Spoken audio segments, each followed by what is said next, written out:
The Grand Chamber of the Galactic Council fell silent as Senior Counselor Tahoe stepped forward. His silver-scaled skin caught the light as he moved to address the assembly. Thousands of representatives from across the galaxy watched, each belonging to species that had mastered space travel centuries or even millennia ago. Tahoe's voice carried effortlessly through the vast chamber. "Esteemed colleagues, I bring urgent matters before this council today." He gestured to the massive holographic display hanging in the center of the room. It showed a small blue planet, third from a yellow star. This world, called Earth by its inhabitants, has captured our attention. The display shifted to show images of human cities, vehicles, and early spacecraft. These humans have done something remarkable. In less than 100 years, they have moved from basic combustion engines to their first steps into space. Counselor Ju moved forward to join Tahoe. Her blue-tinged skin contrasted with Tahoe's silver scales. As the head of the Council's scientific division, her words carried weight.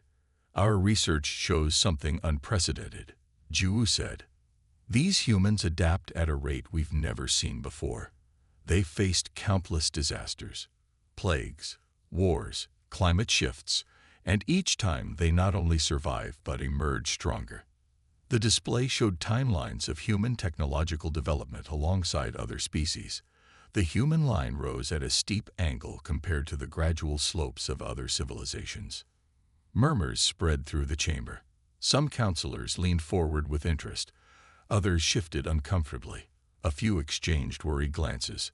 "We have observed 17 potential extinction events in their history," Ju continued. "Each time, they survived through creativity and sheer determination." An elder counselor from the Viridian worlds raised a tentacle. "What level of threat do they pose currently?" Tahoe nodded at the question. "Minimal, at present. Their faster-than-light travel is theoretical at best.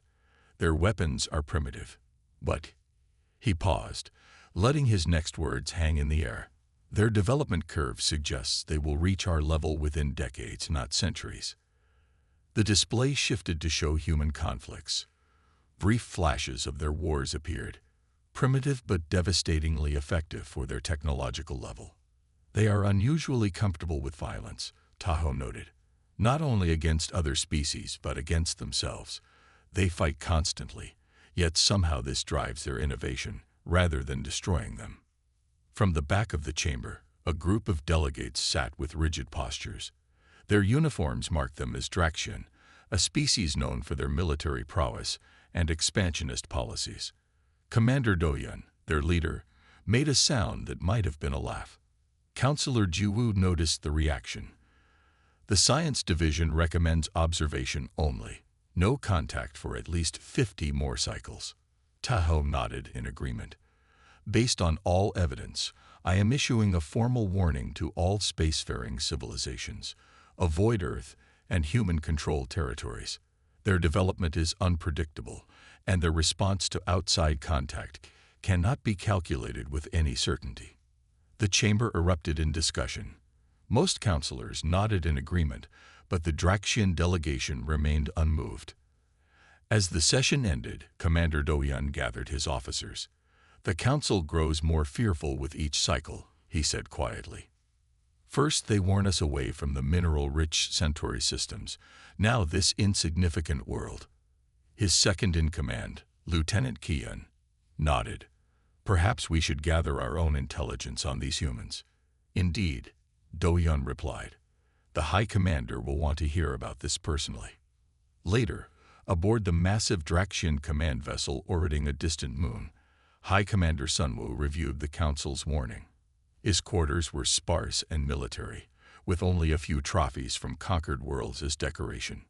"Play the human development data again," he ordered. A subordinate activated the display, showing the same information Tahoe had presented. Sunwoo watched with narrowed eyes, his ridge-lined face reflecting the blue light of the hologram.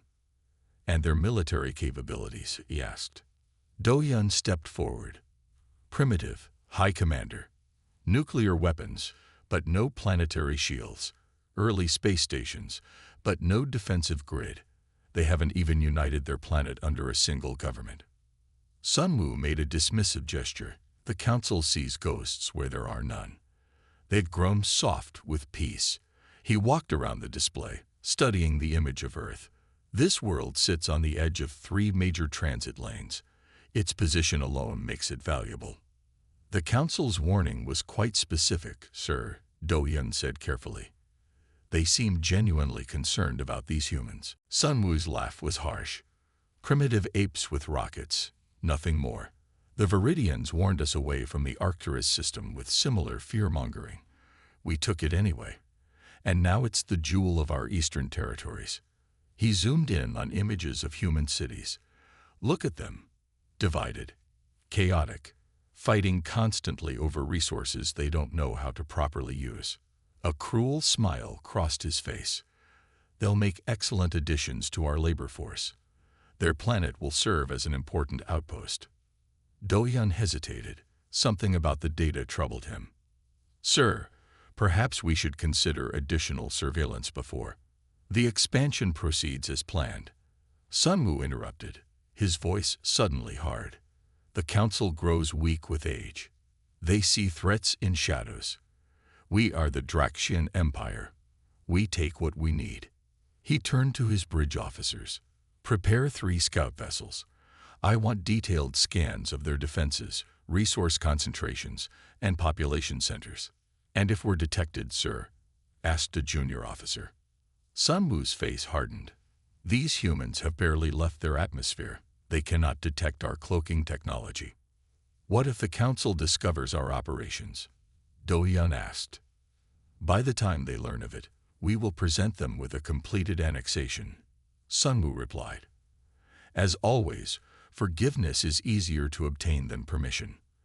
As the officers departed to carry out their orders, Doyan lingered. Sir, one final concern. The data shows these humans are remarkably adaptable. If they resist. Sun Wu cut him off with a sharp gesture. Commander Doyan, your caution borders on cowardice. We have conquered 37 worlds, some with technology far beyond what these humans possess. He pointed at Earth on the display. This will be the simplest annexation in our history. Doyan bowed his head. Of course, High Commander. I'll oversee the scout mission personally. As Doyan left, Sun Wu studied the rotating image of Earth once more. Primitive apes, he muttered. Soon to be primitive apes in service to their betters. The scout vessels departed within hours, sliding silently through space toward the Sol system. The Draxian Empire had made its decision. The warning of the Galactic Council would go unheeded, and humanity, unaware of the attention it had gained, continued its chaotic, creative development on the blue world that was soon to become a battlefield.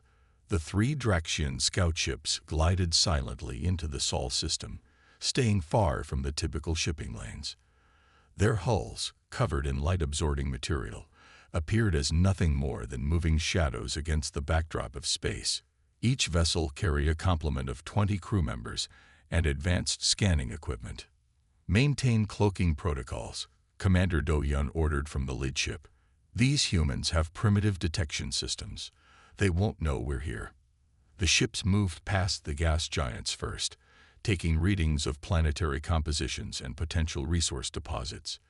Lieutenant Wujin, the mission's science officer, analyzed the incoming data with growing interest. Commander, this system is remarkably resource-rich, Wujin reported. The outer planets alone contain enough heavy elements to fuel our shipyards for decades. Doyan nodded without surprise. The High Commander's instincts are rarely wrong. Continue scans as we move inward. As the scout vessels approached Mars, they slowed to study the rudimentary human outposts on the Red Planet. Doyan observed the simple habitats with contempt. Primitive pressurized shelters, he noted. They're barely surviving there. But they are surviving, Wujin pointed out, in an environment completely hostile to their biology. The fleet continued inward, finally reaching Earth orbit 3 days after entering the system. They positioned themselves in a high orbit, beyond what they believed was human detection range. Begin comprehensive planetary scans, Doyan ordered. I want population centers, military installations, and government structures identified. The scouts settled into orbit, their advanced systems mapping Earth in extraordinary detail. Inside each ship, the Draxian crews worked efficiently, cataloging what they saw as an inevitably conquered world. Meanwhile, at NASA headquarters in Houston, Director Minji was working late when the alert came in. A junior technician appeared at her office door, looking confused.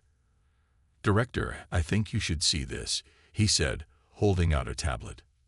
Minji took it, her brow furrowing as she studied the anomalous readings. The data showed 3 objects in high Earth orbit, moving in perfect formation. They had appeared suddenly on the most sensitive deep space tracking array, but were invisible to standard systems. "How long have these been there?" she asked. "We can't be sure. The signals only appeared when we calibrated the new quantum interference detector. Regular systems show nothing." Minji stood up, suddenly alert. "Get me Dr. Chono. Now." Within an hour, a hastily assembled team of specialists crowded around monitoring stations. Dr. Chono, the agency's leading xenolinguistics expert, studied the movement patterns with growing excitement and concern. "These are not natural objects," Minji stated, pointing to the tracking screen. "They're maintaining position with micro-adjustments. Natural objects don't do that." Junho nodded. "The positioning is too precise. And look here, they've been scanning us. These energy patterns show active scanning technology far beyond our capabilities." The room fell silent as the implications sank in. "We need to notify the Security Council," someone suggested. "And say what?" Minji asked. "That we may have detected alien ships, based on readings from an experimental system." Junho stepped forward. "Director, if these are artificial craft, we should attempt communication. First contact should be peaceful." "And if they're hostile?" asked a military liaison. "Then we're already at their mercy," Junho replied simply. "Look at their technology level. If they wanted to attack, they would have already." After a tense debate, Minji gave her approval. "Prepare a transmission. Something universal. Mathematics is the same everywhere in the universe." Junho's team worked through the night, crafting a simple message consisting of prime number sequences, basic geometric principles, and a simplified representation of the solar system. At dawn, they transmitted it across all available frequencies. Aboard the lead Draxian scout ship, alarms suddenly blared. "We're being pinged," shouted the communications officer. "Multiple frequencies." Do-Yun rushed to the command center. "Impossible. Their detection technology can't penetrate our cloaking fields." Lieutenant Wujin analyzed the incoming signal. "It's a directed transmission, sir, and precisely at our location." His eyes widened. "They know exactly where we are." "They detected us?" Wujin asked incredulously, turning to his commander. Do-Yun's mandibles clicked with what might have been amusement or concern. "Show me the content of the transmission." The screen displayed the mathematical sequence Earth had sent. Do-Yun studied it briefly. "Primitive luck," he declared, hiding his surprise. "Their message is a simple mathematical sequence, a child's attempt at showing intelligence. But the fact they detected us at all is concerning." "Should we respond, sir?" asked the communications officer. "No. Maintain radio silence. I need to report this to High Command immediately." Hours later, aboard the Draxian command vessel, High Commander Sunwoo reviewed Do-Yun's report with growing anger. "They detected you, through our most advanced cloaking technology." Sunwoo's voice was dangerously quiet. "Yes, High Commander. Their detection capabilities are far more advanced than our intelligence suggested." Sunwoo paced the command deck. This wasn't part of the plan. The humans were supposed to be unaware of their presence until the invasion fleet arrived. "Have they attempted to attack? To drive you away?" "No, sir. Only to communicate. They sent mathematical sequences, diagrams of their solar system."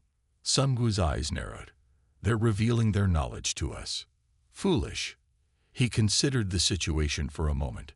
This changes nothing. The annexation proceeds as planned. Sir, Doyen ventured, perhaps we should reconsider our approach. The Council's warning. The Council is overly cautious, Sunwoo snapped.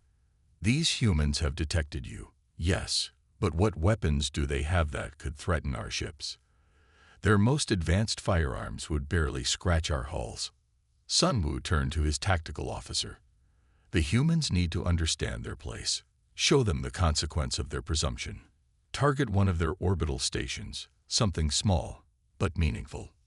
The human space station, suggested the officer. Yes, it will make an adequate demonstration of our power.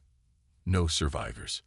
Back on Earth, for 24 hours, NASA waited for a response to their greeting. Hope and excitement spread through the scientific community as word leaked about the potential first contact situation. Director Minji and Dr. Juno remained at the command center, monitoring the mysterious objects, which had changed position slightly but remained in Earth orbit. Maybe they're studying our message, Juno suggested hopefully. Before Minji could respond, multiple alarms began blaring. On the main screen, one of the unidentified objects was moving, accelerating rapidly toward the International Space Station. What are they doing? Minji demanded. Energy buildup detected, shouted a technician. Massive power signature. Chunho's face drained of color. Get me the ISS now. But it was too late. A blindingly bright beam of energy lanced out from the alien vessel, striking the International Space Station with pinpoint precision. In the vacuum of space, the station erupted in a silent explosion, debris spinning outward in all directions. 62 scientists from 18 nations perished instantly. Humanity's greatest collaborative achievement in space disappeared in seconds. In the shocked silence that followed at NASA, a single message appeared on their communication screen, translated automatically into crude English. Primitives should not presume to address their betters. Your world now belongs to the Draxian Empire. The age of human innocence ended in that moment. And unknown to the Draxians, their worst mistake had just been made. The United Nations Security Council chamber had never been so quiet. Representatives from all 15 member nations sat in stunned silence as they watched the replay of the International Space Station's destruction. The footage, captured by multiple Earth-based telescopes, showed the sudden flash of light and the station breaking apart. General Hyjin stood at the podium, her military uniform crisp and her expression controlled despite having slept only 3 hours in the past 2 days. As the newly appointed commander of the hastily formed Terran Defense Initiative, she carried the weight of humanity's response on her shoulders. The attack was unprovoked and deliberate, she stated once the footage ended. 62 of our finest minds are gone. People from 18 different nations died in that attack. She paused, letting the magnitude of the loss sink in. But in their cruelty, these aliens gave us something invaluable. She nodded to an aide who distributed folders to each representative. We recovered wreckage, not just from our station, but from the alien vessel itself. Murmurs spread through the room as the representatives examined the photos of twisted metal and strange components. Their weapon left a signature that our quantum interference detector could track. Hyjin explained. When they fired on the station, microscopic fragments of their technology were ejected by the energy discharge. Dr. Chunho stepped forward from where he had been waiting in the shadows. His eyes were ringed with exhaustion, but his voice was steady. We've been analyzing these fragments for the past 48 hours, he said. What we found is remarkable. Their technology is advanced, yes, but the underlying architecture, especially their computer systems, follows patterns we recognize. He tapped a control, and the main screen displayed comparative diagrams. Their computing systems are different in design but similar in logical structure. They process information in ways we understand. Given time, we can adapt our systems to interface with theirs. How is that possible? Asked the French representative. Alien technology should be, well, alien. Mathematics is universal, Juno replied. Logic follows certain rules regardless of who develops it. And there's something else. Their technology seems designed for aggression. Weapons, shields, propulsion, all optimized for military applications. The Secretary General leaned forward. "What are you suggesting, Doctor?" "That we can understand them because they think like us in one crucial way. They're warriors, and we humans know quite a bit about war." "How much time do you need?" the Secretary General asked, his voice grave. Haijin and Juno exchanged glances. 6 months, they answered together. "To do what?" demanded the Russian representative. Haijin's eyes hardened. "To be ready when they return, and they will return." 6 months, repeated the Secretary General. "Can we expect another attack before then?" "We believe they intended the station as a warning," Haijin replied. "A demonstration of power before their main force arrives." "Then we have work to do," the Secretary General said, standing. "I will address the General Assembly within the hour. For the first time in human history, we face a threat to our entire species. We must respond as one." The vote was unanimous. All resources necessary would be directed to the Terran Defense Initiative. Across the galaxy, the massive Grand Chamber of the Galactic Council was in an uproar. The emergency session had been called with only hours' notice, something that hadn't happened in over 3 centuries. Senior Counselor Tayo stood at the center of the chamber, his normally calm demeanor replaced with cold anger. "The Draxians have violated our directive," he announced gravely, his voice cutting through the chaos. "They've initiated conflict with the humans." The holographic display showed the destruction of the Earth space station, followed by readings from long-range sensors tracking Draxian fleet movements. "Not only did they enter restricted space, but they have committed an act of war against a developing civilization," Tahoe continued. Counselor Juwu stepped forward, her scientific detachment giving way to visible concern. "We must intervene," she insisted. "The Draxian Empire has grown too bold. If they conquer Earth, they will control a strategic position and gain access to significant resources." "It may already be too late," Tahoe replied grimly, gesturing to the tactical displays showing Draxian warships approaching Earth's moon. "Their main battle fleet has already been dispatched." An elderly counselor rose from his seat. "We have protocols for this situation. The protection fleet can be mobilized."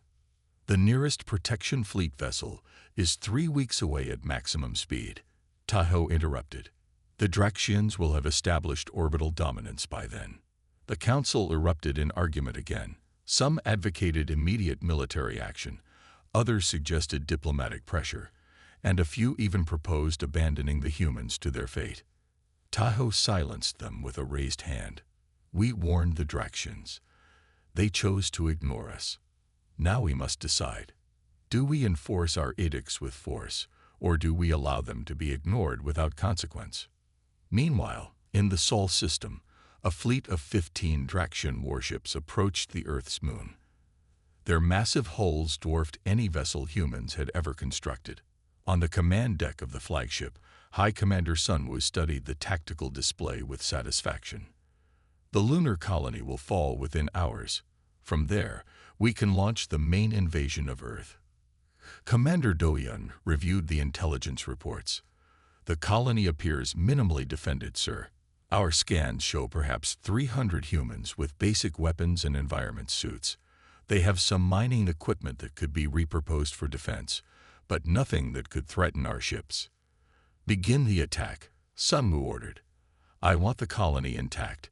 Its facilities will be useful as a forward base."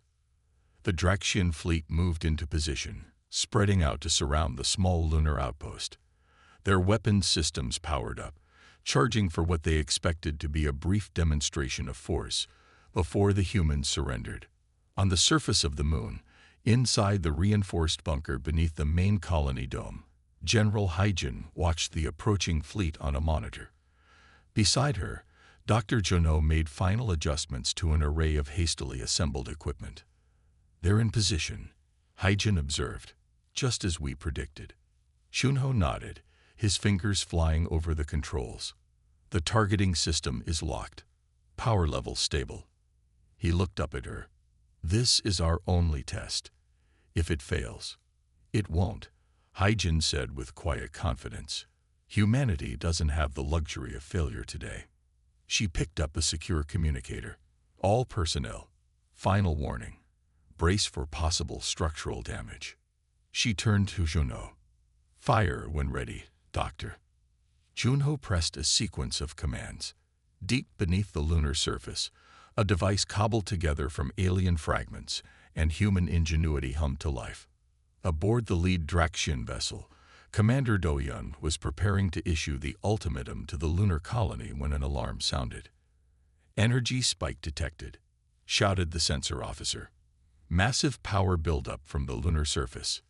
Impossible, Do-yun replied. Our intelligence shows no. He never finished the sentence. A concentrated beam of energy, identical to the one they had used to destroy the space station, lanced up from the lunar surface.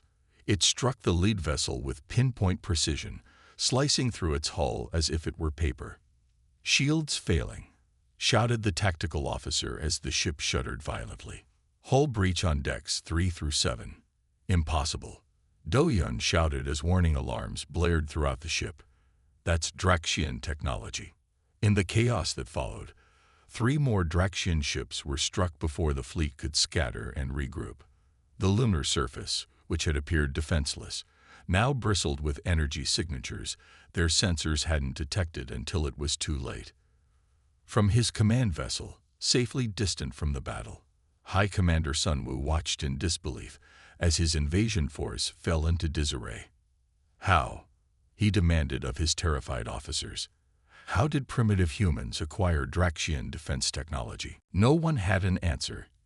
And on Earth, for the first time since the attack, people allowed themselves to hope. 3 months after the failed lunar invasion, High Commander Sunwoo stormed into the war room aboard the Draxian flagship. His eyes blazed with fury as he surveyed his nervous officers. Another supply depot destroyed. He shouted, smashing his fist against the tactical display. The holographic image flickered briefly from the impact. That's the 5th one this week. The display showed the wreckage of a massive space station near the outer reaches of Draxian territory. Supply vessels lay shattered around it, their cargo scattered across space. How are they striking targets so deep in our territory? Sunwoo demanded. They have no faster-than-light capability. It should be impossible. Commander Do-yun stepped forward, his posture stiff. He had been reassigned after the lunar disaster, but was recently recalled as the situation grew worse. High Commander, he said carefully, we've analyzed the attack patterns. The weapons signatures are familiar. Explain, Sunwoo growled. Do-yun brought up new images on the display. They're using our own ships against us, he explained reluctantly. The vessels we lost in the lunar attack, they've somehow repurposed them. Sunwoo stared in disbelief. Impossible. The self-destruct protocols would have engaged. They disabled them, Do-yun replied. And more than that, they've improved on our designs. The energy output of these modified vessels exceeds our standard specifications by 20%. A junior officer stepped forward with a datapad. Sir, we've also detected unusual communication patterns. The humans are somehow using our own relay network to coordinate their attacks. Sunwoo's face darkened with rage. These primitives, they were supposed to be easy prey. Now they raid our territories with impunity. He turned to his fleet commander. Accelerate the timetable. I want the invasion fleet ready in 30 days, not 60. Sir, Do-yun ventured, our forces are already stretched thin defending our supply lines. Perhaps we should reconsider. We will crush them, Sunwoo shouted.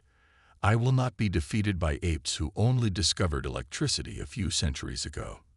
Far across the galaxy, deep beneath the Pacific Ocean on Earth, Dr. Junho hadn't seen sunlight in weeks.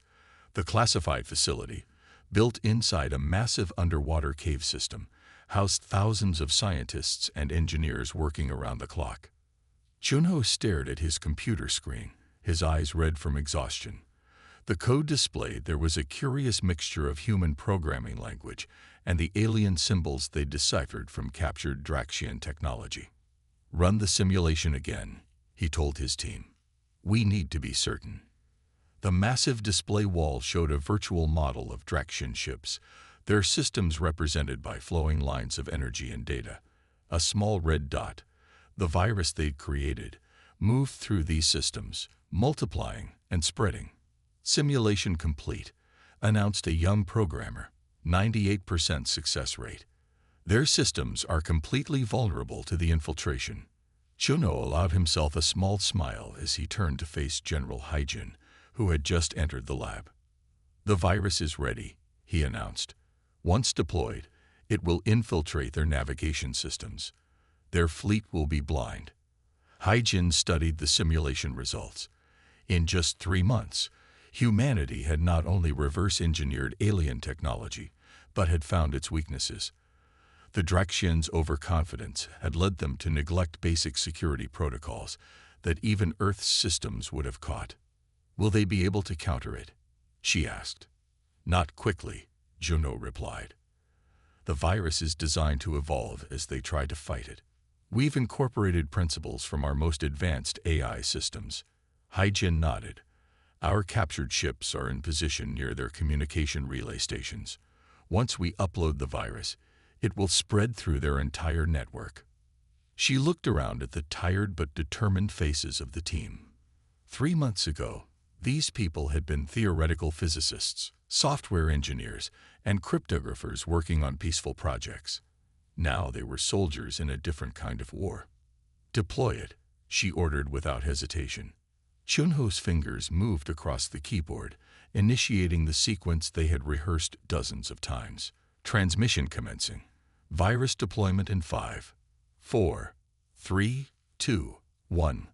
On the display, the small red dot began to move through the simulated network. But now it wasn't a simulation. The virus was loose in the real Draxian communication system. "Now we wait," Junho said quietly. They didn't have to wait long. Across Draxian space, chaos erupted as ship after ship suddenly lost control. Navigation systems failed, sending vessels veering off course.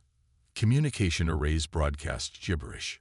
Weapon systems powered down or locked onto friendly targets. At a major Draxian shipyard, 5 newly constructed warships collided when their guidance systems simultaneously redirected them toward each other. On the Draxian homeworld, military command centers found themselves cut off from their fleets. Aboard his flagship, Sunmu watched in horror as his mighty invasion fleet fell into disarray. "What is happening?" he roared. "Some kind of cyber attack," reported a frantic officer.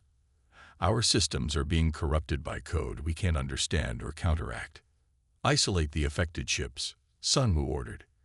"We can't, sir. It's spreading too fast through the relay network." Do-hyun watched the tactical display as ship markers turned from green to red, indicating compromised vessels. "High Commander, we should consider retreat. Regroup and develop countermeasures." Sungu's face contorted with fury. "Retreat. Before these primitives, I would rather die." "With respect, sir," Do-hyun said firmly, "many already have." In the Grand Chamber of the Galactic Council, Senior Counselor Taho watched the tactical displays with growing concern. The holographic projection showed real-time updates of the conflict, with Draxian forces in disarray and human ships pressing their advantage. "The humans aren't just defending. They're hunting," he observed to the assembled council members. "They've developed tactics no species has conceived before." Counselor Juwu studied the battle data with scientific interest. "They're using asymmetric warfare on a galactic scale. Rather than build a fleet to match the Draxians, they're targeting weaknesses we wouldn't even consider vulnerabilities." "How is this possible?" asked another counselor. "The Draxian Empire has conquered dozens of worlds. Their military might is unquestioned. That is precisely their weakness," Taho replied. "They have never faced defeat, so they never learned from it. Humans have been defeating each other for thousands of years. They understand weakness because they have experienced it." The display showed a new alert. Human forces had just captured a major Draxian supply base that served as a jumping-off point for their invasion plans. The Draxians awakened something terrible, whispered Counselor Juwu, watching as the alert count grew higher. A species that adapts not in generations but in days. Should we intervene now? Asked an elder counselor. The balance of power is shifting rapidly. Tahoe considered the question carefully. No, not yet. The humans are defending themselves against unprovoked aggression. They have that right. He turned to face the council. But we should prepare for what comes after. If the humans defeat the Draxians completely. He left the thought unfinished, but everyone understood. A new power was emerging in the galaxy, born in fire and ingenious against all odds. The question now was what kind of power it would become. Back on Earth, General Hyjin received the reports of their successful counter-offensive with quiet satisfaction. Humanity had gone from victims to victors in just 3 months.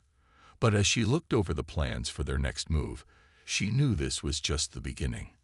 The Draxians had made a fatal mistake. They had given humans access to interstellar technology and a reason to use it. Here's the story in simple English, third-person style. The human ships appeared suddenly in Draxian space, breaking all the rules of warfare. They had used a strange technology that let them jump past the planet's strongest defenses, something no one thought was possible. High Commander Sunwoo stared in shock at the communication screen. 5 human vessels now hovered directly above their capital city, completely bypassing thousands of defense platforms and minefields. How? He demanded, his voice tight with disbelief. General Hyjin's calm face filled the screen. Her expression was cool and confident. "We don't think like you," she said simply. "We find ways around problems." She then presented surrender terms that would change everything. Within 3 days, the entire conflict was over. The Galactic Council gathered to witness a historic moment. Humanity's official recognition as a major power. Senior Counselor Tahoe looked around the room at the stunned alien delegates. "Humans are different," he explained. "Their real strength isn't in their weapons or technology. It's in their ability to imagine solutions where others see only barriers. They don't understand the word impossible."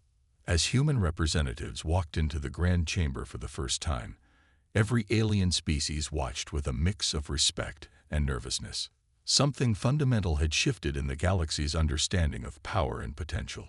Across countless worlds, civilizations began questioning their old ideas about what made a species advanced or primitive. The humans had just proven that creativity and determination could overcome any obstacle. The universe would never be the same again.